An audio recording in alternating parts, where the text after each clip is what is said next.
లేదు సార్ వచ్చారు, మీరు ఊర్లో కూడా అడగండి. పేరు మీ మీద ఉన్నది, రిజిస్ట్రేషన్ కూడా మీ పేరు మీద ఉండాలి, రెండు మ్యాచ్ కావాలి. ఇప్పుడు నేను ఎవరిదైనా తీసుకొని అట్లా కాదు కాదు. Do you have a certificate showing మీరు అండర్స్టాండింగ్ లో ఉన్నారు, ఆయన కింద ఇది ఉన్నారు, మీరు చెప్పలే కదా. ఇది ఇప్పుడు మీరు చెప్తున్నారు నారాయణపేటలో ఆయన ఉన్నారు,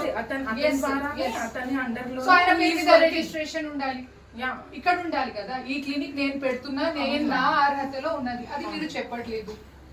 లేదు మేడం, 15 years బ్యాక్ నుంచి పేరు ఎవరిది, రిజిస్ట్రేషన్ కూడా వాళ్ళదే ఉండాలి. చేస్తున్నావు కదా పిడియాట్రిషియన్ ఎందుకు చేస్తున్నావు?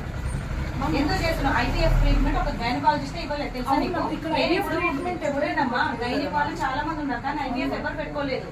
పేషెంట్ క్లియర్ గా నాకు ఐవీఎఫ్ అది పుట్టిస్తా ఇది పుట్టిస్తా అని క్లియర్ ఎవిడెన్స్ ఉన్నాయమ్మా.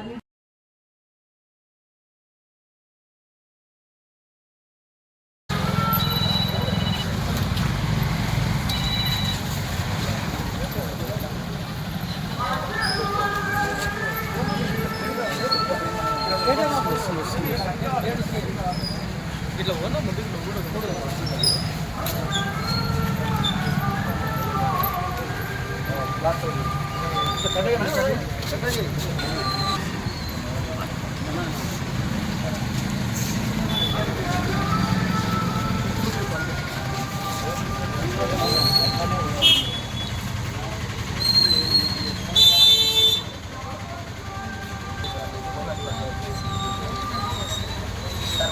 సెన్సార్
ప్రాక్టీస్ గా ఎవరైనా చేస్తే తర్వాత అట్లాంటి విషయాలు ఏమన్నా మా దృష్టికి తీసుకొస్తే ఖచ్చితంగా సీక్ చేయడం జరుగుతుంది.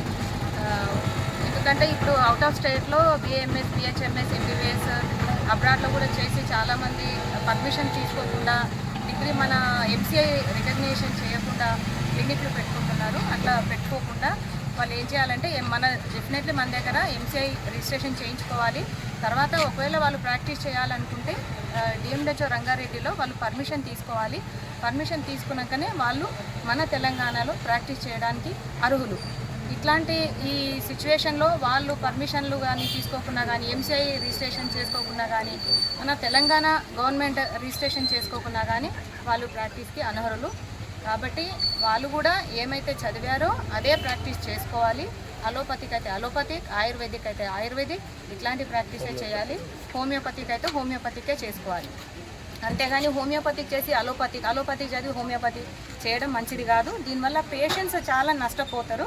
పేషెంట్స్ ఎవరో ఈ బాబు కంప్లైంట్ చేశారు, ఆయనకేదో పిల్లలు కావాలి, బాబు పుడతాడని మాకు ట్రీట్మెంట్ ఇచ్చాడు అని మాకు కంప్లైంట్ చేయడం జరిగింది. చేయడం వల్ల మేము ఇక్కడ వచ్చినాము. కాబట్టి ఈ హాస్పిటల్ని సీజ్ చేయడం జరిగింది. ఎలాంటి చర్యలు తీసుకోబోతున్నారు మేడం? సీజ్ చేస్తాం కదా. అంటే ఏమైనా చర్యలు ఉంటాయి ఇట్లా చేసిన వారిపైన?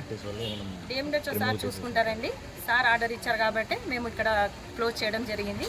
ఫర్దర్ ఏమైనా ఆర్డర్స్ వస్తే అయితే ఇప్పుడు ఆయన క్వాలిఫికేషన్ కాకుండా అనెథికల్ ప్రాక్టీస్ చేస్తుండగా మేడం, దానిపైన ఏమైనా క్రిమినల్ కేసెస్ పెట్టే ఛాన్సెస్ ఉందా? అంటే ఇప్పుడు అక్కడైతే మాకు ఆయన అయితే ఏదైతే ప్రాక్టీస్ చేస్తున్నాడో అవే కనిపించినాయి. అలోపతికి అట్లా ఇవ్వడం అయితే ఏం జరగలేదు. లోపటైతే చూసామండి, అవే ఉన్నాయి. అవి ఇంకోసారి చూసేసి తర్వాత మేము యాక్షన్ చేస్తాం.